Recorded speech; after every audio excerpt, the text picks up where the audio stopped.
ಜಿಲ್ಲಾ ಪಂಚಾಯತ್ ವ್ಯಾಪ್ತಿ 30 ರಥ ಬಂದರೆ 90-100 ರಥ ಆಗ್ತದೆ ಕಡಿ ಮಾಡೋಣ.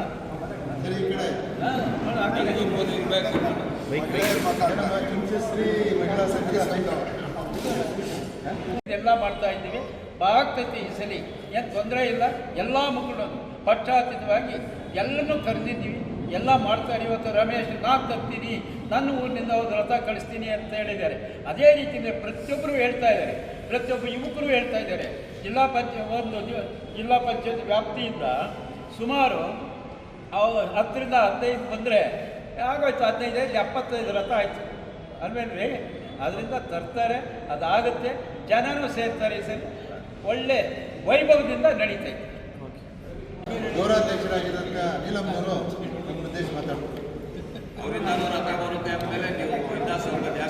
ಚಿಕ್ಕಬಳ್ಳಾಪುರದಲ್ಲಿ ನಾಡಪ್ರಭು ಕೆಂಪೇಗೌಡ ಜಯಂತಿಯನ್ನು ಇದೇ ತಿಂಗಳ 27ರಂದು ವಿಜೃಂಭಣೆಯಿಂದ ಆಚರಿಸಲು ಒಕ್ಕಲಿಗ ಸಮುದಾಯ ತೀರ್ಮಾನಿಸಿದ್ದು, ಸರ್ಕಾರಿ ಕಾರ್ಯಕ್ರಮದಲ್ಲಿ ಸಮುದಾಯದ ಮುಖಂಡರು ಹಾಗೂ ಸಾರ್ವಜನಿಕರು ಹೆಚ್ಚಿನ ಸಂಖ್ಯೆಯಲ್ಲಿ ಭಾಗವಹಿಸಬೇಕು ಅಂತ ಕರೆ ನೀಡಲಾಗಿದೆ. ನಾಡಪ್ರಭು ಕೆಂಪೇಗೌಡರು ಕೇವಲ ಒಂದು ಸಮುದಾಯಕ್ಕೆ ಸೀಮಿತರಾದವರಲ್ಲ. ಯುವ ಸಮುದಾಯವು ಅವರ ಆದರ್ಶ ಹಾಗೂ ಸಿದ್ಧಾಂತಗಳನ್ನು ಅಳವಡಿಸಿಕೊಂಡು ಮುಂದೆ ಸಾಗಬೇಕು. ಅವರಂತಹ ಮಹಾನ್ ವ್ಯಕ್ತಿಗಳ ಜಯಂತಿ ಕಾರ್ಯಕ್ರಮದಲ್ಲಿ ಎಲ್ಲ ಸಮುದಾಯದ ಜನರು ಭಾಗವಹಿಸಬೇಕು ಅಂತ ಒಕ್ಕಲಿಗ ಸಂಘದ ರಾಜ್ಯ ಗೌರವಾಧ್ಯಕ್ಷ ಯಲುವಳ್ಳಿ ಎನ್ ರಮೇಶ್ ತಿಳಿಸಿದರು. ನಾಡಪ್ರಭು ಕೆಂಪೇಗೌಡರ ಜಯಂತ್ಯೋತ್ಸವನ ಚಿಕ್ಕಬಳ್ಳಾಪುರದಲ್ಲಿ ಕೂಡ ಬಹಳ ವಿಜೃಂಭಣೆಯಿಂದ ಆಚರಿಸಬೇಕು ಅಂತೇಳಿ ನಮ್ಮ ಸಮುದಾಯದ ಎಲ್ಲ ಮುಖಂಡರು ಇಷ್ಟೊತ್ತು ಸಭೆ ಸೇರಿ ಎಲ್ಲರೂ ಕೂಡ ಜವಾಬ್ದಾರಿಯನ್ನು ತಗೊಂಡು ಅತಿ ಹೆಚ್ಚಿನ ಜನ ಸೇರಿ ವಿಜೃಂಭಣೆಯಿಂದ ಆಚರಿಸಬೇಕು.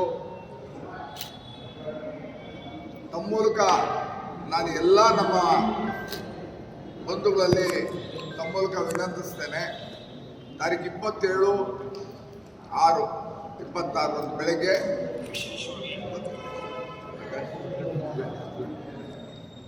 10 ಗಂಟೆಗೆ ಸರಿಯಾಗಿ ವಾಪಸಂದದ ರಂಗನಾಥ ಸ್ವಾಮಿ ದೇವಾಲಯದ ಹತ್ರ ಎಲ್ಲರೂ ಸಭೆ ಸೇರಿ ರಥಗಳು ಮತ್ತು ಅಪಾರವಾಗಿ ಜನ, ವಿಶೇಷವಾಗಿ ಹೆಚ್ಚಿನ ಯುವಕರು, ಯಾಕಂದರೆ ಈ ನಾಡನ್ನು ಕಟ್ಟಿದಂಥ ಕೆಂಪೇಗೌಡರು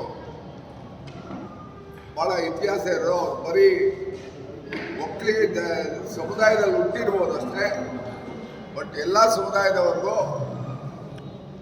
ಪೇಟೆಗಳು ಇವತ್ತು ಅದರ ಹೆಸರಿದೆ. ನಗರಸಪೇಟೆ, ಕುಂಬಾರಪೇಟೆ, ಬಳೆಪೇಟೆ, ಅಕ್ಕಿಪೇಟೆ, ಈ ಥರ ನಾನಾ ಪೇಟೆಗಳನ್ನು. ಸೋಮವಾರ ನಗರದ ಒಕ್ಕಲಿಗರ ಕಲ್ಯಾಣ ಮಂಟಪದಲ್ಲಿ ನಡೆದ ಸಮುದಾಯದ ಮುಖಂಡರ ಜಯಂತಿ ಪೂರ್ವಭಾವಿ ಸಭೆಯ ನಂತರ ಸುದ್ದಿಗೋಷ್ಠಿಯಲ್ಲಿ ಅವರು ಮಾತನಾಡಿದರು. ಜೂನ್ 27ರಂದು ವಾಪಸಂದ್ರ ರಂಗನಾಥ ಸ್ವಾಮಿ ದೇವಸ್ಥಾನದಿಂದ ರಥ ಮೆರವಣಿಗೆ ಆರಂಭವಾಗಿ ಒಕ್ಕಲಿಗರ ಕಲ್ಯಾಣ ಮಂಟಪದ ಸಮೀಪ ಇರುವ ನಾಡಪ್ರಭು ಕೆಂಪೇಗೌಡರ ಪ್ರತಿಮೆಗೆ ಮಾಲಾರ್ಪಣೆ ಮಾಡಲಾಗುವುದು. ಬಳಿಕ ಕನ್ನಡ ಭವನದಲ್ಲಿ ವೇದಿಕೆ ಕಾರ್ಯಕ್ರಮ ಆಯೋಜಿಸಲಾಗಿದ್ದು, ಗಣ್ಯರು ನಾಡಪ್ರಭು ಕೆಂಪೇಗೌಡರ ಕುರಿತು ಉಪನ್ಯಾಸ ನೀಡಲಿದ್ದಾರೆ. ಇದೇ ವೇದಿಕೆಯಲ್ಲಿ ವಿವಿಧ ಕ್ಷೇತ್ರಗಳಲ್ಲಿ ಸಾಧನೆ ಮಾಡಿದ ಸಾಧಕರಿಗೆ ಹಾಗೂ ಉತ್ತಮ ಅಂಕ ಗಳಿಸಿದ ವಿದ್ಯಾರ್ಥಿಗಳಿಗೆ ಸನ್ಮಾನ ಕಾರ್ಯಕ್ರಮ ನಡೆಯಲಿದೆ ಅಂತ ಮಾಹಿತಿ ನೀಡಿದರು. ಒಕ್ಕಲಿಗರ ಸಂಘದ ಅಧ್ಯಕ್ಷ ಕೇಶವರೆಡ್ಡಿ ಮಾತನಾಡಿ, ಜಯಂತಿ ಅಂಗವಾಗಿ ಚಿಕ್ಕಬಳ್ಳಾಪುರದ ಸುತ್ತಮುತ್ತಲಿನ ಗ್ರಾಮಗಳಿಂದ ಕನಿಷ್ಠ 100 ರಥಗಳು ಭಾಗವಹಿಸುವ ಗುರಿ ಇಡಲಾಗಿದೆ. ಕೆಂಪೇಗೌಡರು ಒಂದು ಸಮುದಾಯಕ್ಕೆ ಸೀಮಿತವಾಗಿರದೆ ಸಮಾಜದ ಎಲ್ಲ ವರ್ಗಗಳ ಅಭಿವೃದ್ಧಿಗೆ ಶ್ರಮಿಸಿದ ಮಹನೀಯರು. ಆದ್ದರಿಂದ ಎಲ್ಲ ಸಮುದಾಯದವರು ಕಾರ್ಯಕ್ರಮದಲ್ಲಿ ಪಾಲ್ಗೊಳ್ಳಬೇಕು. ಈ ವರ್ಷ ಪಕ್ಷಾತೀತವಾಗಿ ಎಲ್ಲ ಮುಖಂಡರು ಕಾರ್ಯಕ್ರಮದ ಯಶಸ್ಸಿಗೆ ಮುಂದಾಗಿದ್ದು, ಸುಮಾರು 3,000ಕ್ಕೂ ಹೆಚ್ಚು ಜನರು ಹಾಗೂ 100ಕ್ಕೂ ಹೆಚ್ಚು ರಥಗಳು ಭಾಗವಹಿಸುವ ನಿರೀಕ್ಷೆ ಇದೆ ಅಂತ ತಿಳಿಸಿದರು. ಮಾಡಬೇಕು ಅಂತ ಅವರ ಅಭಿಪ್ರಾಯ ಇತ್ತು. ಅದಕ್ಕೆ ಅಧಿಕಾರಿಗಳೆಲ್ಲ ಕರೆಸಿ ಯಾರ್ಯಾರು ಏನೇನು ಮಾಡಬೇಕು ಅಂತಕ್ಕಂಥದ್ದನ್ನು ಎಲ್ಲ ಹೇಳಿದ್ರು. ತೋಟಗಾರಿಕೆ ಅವರು ಏನು ಮಾಡಬೇಕು, ಎಜುಕೇಷನ್ ಡಿಪಾರ್ಟ್ಮೆಂಟ್ ಅವರು ಏನು ಮಾಡಬೇಕು, ಅವರೆಲ್ಲ ಸಂಬಂಧಪಟ್ಟಿರ್ತಕ್ಕಂಥ ಅಧಿಕಾರಿಗಳು ಎಲ್ಲ ಸೇರಿ ನೀವು ಯಾವ ರೀತಿ ತೀರ್ಮಾನ ತಗೊಳ್ತೀರೋ ಅದನ್ನು ಫಸ್ಟ್ ಪಿ ಡಿ ಒಗಳಿಗೆ CO ಮೂಲಕ ವರ್ತಮಾನ ಕೊಟ್ಟು ಆ ಪಂಚಾಯಿತಿಗಳಲ್ಲಿ ಏನೇ ಆಗಲಿ ಅವ್ರ ಜವಾಬ್ದಾರಿಯಿಂದ ರಥಗಳು ತರೋದು, ಜನಗಳು ತರೋದು ಇವೆಲ್ಲನೂ ಅವ್ರಿಗೆ ಒಪ್ಪಿಸಿದ್ದಾರೆ. ಆದರೂ ಸಹ ಅಲ್ಲಿ ಏನು ಮಾಡ್ತಾರೋ ಏನಿಲ್ವೋ ಅಂತಕ್ಕಂಥ ಸಮಸ್ಯೆ ಬಂದು ನಾವು ಇಲ್ಲಿ ನಮ್ಮ ಕುಲಬಾಂಧವರನ್ನೆಲ್ಲ ಸೇರಿಸಿ ಒಂದು ಪೂರ್ವಭಾವಿ ಮಾಡಿ ಇವೆಲ್ಲ ಲೀಡರ್ಸ್ನ ಕರೆಸಿ ಹೆಚ್ಚು ಜನ ಬರಬೇಕು, ಹೆಚ್ಚು ರಥ ಬರಬೇಕು ಅಂತೇಳಿ ಎಲ್ರಿಗೂ ಈ ಸಂದರ್ಭದಲ್ಲಿ ಎಲ್ರಿಗೂ ಹೇಳಿದ್ದಾರೆ. ಅದೇ ರೀತಿಯಲ್ಲಿ ಯುವಕರು ಎಲ್ಲರೂ ನಮ್ಮ ಸಮುದಾಯದವರು ಬೇರೆ ಸಮುದಾಯದವರು ಬರ್ಬೋದು, ಇದಕ್ಕೇನು ಅಡ್ಡಿ ಇಲ್ಲ. ಕೆಂಪೇಗೌಡರು ಒಬ್ಬರೇ ಒಂದೇ ಸಮುದಾಯಕ್ಕೆ ಸೀಮಿತವಾಗಿಲ್ಲ. ಅದರಿಂದ ಅವ್ರ ಪ್ರಕಾರ ನಾವು ಅದೇ ರೀತಿಯಲ್ಲಿ ಎಲ್ಲರನ್ನೂ ಕರೆದಿದ್ದೀವಿ, ಎಲ್ಲರೂ ಬಂದಿದ್ದಾರೆ. ಎಲ್ಲರೂ ಜನ ಸೇರಿಸಿ ಒಂದು 3,000 ರಿಂದ 4,000 ಜನ ಸೇರಬೇಕು ಅಂತ ಹೇಳಿದ್ದೀವಿ. ರಥಗಳನ್ನು 100 ರಥ ಬರಬೇಕು ಅಂತ ಹೇಳ್ತಾ ಇದ್ದೀವಿ. ಅದರಿಂದ ಬರ್ತಾರೆ ಅಂತ ನಮ್ಗೆ ನಂಬಿಕೆ ಇದೆ. ಇದನ್ನು ನಾವು ಹೇಳಿದ್ದೀವಿ. ನೀವು ಪತ್ರಿಕಾಗೋಷ್ಠಿ ಮಿತ್ರರು ನೀವು ಅವರಿಗೆ ಸ್ವಲ್ಪ ಸಂದೇಶವನ್ನು ಕೊಟ್ಟರೆ ಒಳ್ಳೆಯದು ಅನ್ನೋ ಉದ್ದೇಶದಿಂದ ಈ ಮಾಡ್ತಾ ಇದ್ದೀವಿ. ಅದರಿಂದ ಸಹಕರಿಸಬೇಕು ಅಂತ ಹೇಳ್ತೀವಿ.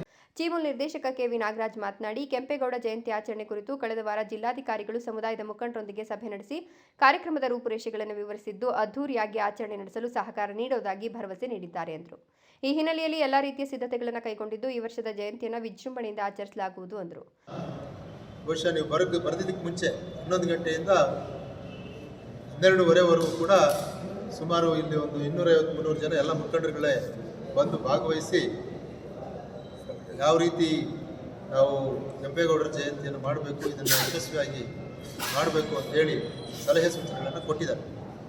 ಆ ರೀತಿ ಇವತ್ತು ಏನು ಕೆಂಪೇಗೌಡರು ಒಂದು ಬಹುಶಃ ಒಕ್ಕಲಿಗ ಜನಾಂಗದಲ್ಲಿ ಹುಟ್ಟಿರ್ಬೋದು, ಆದರೆ ಅವರು ಸಮಾಜದ ಎಲ್ಲ ಜಾತಿ ಜನಾಂಗದವರಿಗೆ ಅವರ ಆಡಳಿತದಲ್ಲಿ ಒಳ್ಳೆಯ ಒಂದು ಪ್ರಾಮುಖ್ಯತೆಯನ್ನು ಕೊಟ್ಟು ಯಾರು ಅವರವರ ಕಸಬುಗಳು ಯಾರ್ಯಾರು ಮಾಡ್ತಾರೆ ಅವರಿರ್ತಕ್ಕಂಥ ಜಾಗ ಯಾವುದು ಅದಕ್ಕೆಲ್ಲವೂ ಕೂಡ ಅವತ್ತೇ ಬೆಂಗಳೂರು ನಗರದಲ್ಲಿ ಇವತ್ತು ಬಳೆಪೇಟೆ ಇರ್ಬೋದು, ಅಕ್ಕಿಪೇಟೆ ಇರ್ಬೋದು, ಅದೇ ರೀತಿ ಕುಂಬಾರಪೇಟೆ ಇರ್ಬೋದು, ಸುಲ್ತಾನ್ಪೇಟೆ ಇರ್ಬೋದು, ಈ ರೀತಿ ಪೇಟೆಗಳನ್ನು ನಿರ್ಮಾಣ ಮಾಡಿದಂಥವರು ಮಾನ್ಯ ಕೆಂಪೇಗೌಡರು.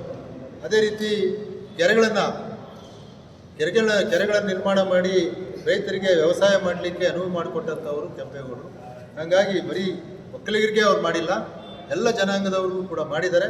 ಹಾಗಾಗಿ ನಾವಿವತ್ತು ನಮ್ಮ ಇಡೀ ಚಿಕ್ಕಬಳ್ಳಾಪುರ ತಾಲೂಕಿನಲ್ಲಿ ಎಲ್ಲ ಜಾತಿ ಜನಾಂಗದವ್ರಿಗೂ ಕೂಡ ನಾವು ಗೌರವಿಸಬೇಕು. ಹಾಗಾಗಿ ಅವರನ್ನು ಕೂಡ ಈ ಒಂದು ಸಮಾರಂಭದಲ್ಲಿ ಪಾಲ್ಗೊಳ್ಳೋ ರೀತಿ ನಾವು ಮಾಡಬೇಕು ಅಂತೇಳಿ ಇವತ್ತು ಒಂದು ತೀರ್ಮಾನ ಆಗಿದೆ. ಅದೇ ರೀತಿ ನಮ್ಮ ಹಳ್ಳಿಗಳಿಂದ ಏನು ನಮ್ಮ ಯುವ ಮಿತ್ರರು ಯಾರು ಬಂದಿದ್ರು ಅವರು ನಾವು ರಥಗಳನ್ನು ತರ್ತೇವೆ ಅಂತ ಅವರೇ ವಾಲಂಟಿಯರಾಗಿ ಹೇಳಿದ್ದಾರೆ. ಸಂತೋಷ. ಈಗಾಗಲೇ ಲೇಟ್ ಆಯಿತು, ನೀವು ಮೊದಲೇ ನಮ್ಗೆ ಹೇಳಿದರೆ ರಥಗಳನ್ನು ನಾವು ಮೊದಲೇ ಬುಕ್ ಮಾಡ್ಕೊಡ್ಲಿಕ್ಕೆ ಚೆನ್ನಾಗಿತ್ತು ಅಂತ ಹೇಳಿದ್ದಾರೆ. ಆದರೂ ಕೂಡ ನಾವು ಹೇಳಿದ್ದೀವಿ ಪ್ರಯತ್ನ ಮಾಡಿರಿ, ಇಲ್ಲದೇ ಇದ್ದರೆ ರೈತರಿಗೆ ಏನಪ್ಪ ಬೇಕಾದಷ್ಟು ಇವತ್ತು ರಮೇಶ್ ಅವರು ಹೇಳಿದಂಗೆ ಎತ್ತಿನ ಬಂಡಿ ಇರ್ಬೋದು ಅಥವಾ ಟ್ರ್ಯಾಕ್ಟರ್ಸಲ್ಲೇ ನಾವು ಒಂದು ಅಲಂಕಾರ ಮಾಡ್ಕೊಂಡು ಬಂದರೂ ಕೂಡ ಸಂತೋಷ ಅಂತೇಳಿ ನಾವು ಅವರಿಗೆ ವಿಚಾರವನ್ನು ಹೇಳಿದ್ದೇವೆ. ಈ ಸಾರಿ ಏನು ಮರಳುಸಿದ್ದೇಶ್ವರ ಸ್ವಾಮಿ ದೇವಸ್ಥಾನದಿಂದ ಬರಲಿಕ್ಕೆ ಅಲ್ಲಿ ರಸ್ತೆ ಕಾಮಗಾರಿ ನಡೀತಿದೆ. ಕೆಂಪೇಗೌಡರು ಎಲ್ಲ ಸಮುದಾಯಗಳಿಗೆ ಸಮಾನ ಪ್ರಾಮುಖ್ಯತೆ ನೀಡಿದ ನಾಯಕರು. ಅವರ ಕೊಡುಗೆಗಳನ್ನು ಸ್ಮರಿಸುವ ನಿಟ್ಟಿನಲ್ಲಿ ಚಿಕ್ಕಬಳ್ಳಾಪುರದಲ್ಲಿ ಜಯಂತಿನ ಅದ್ದೂರಿಯಾಗಿ ಆಚರಿಸಲು ನಿರ್ಧರಿಸಲಾಗಿದೆ. ಎಲ್ಲ ಜಾತಿ ಜನಾಂಗದವರು ಕಾರ್ಯಕ್ರಮದಲ್ಲಿ ಭಾಗವಹಿಸಬೇಕು ಅಂತ ಮನವಿ ಮಾಡಿದರು.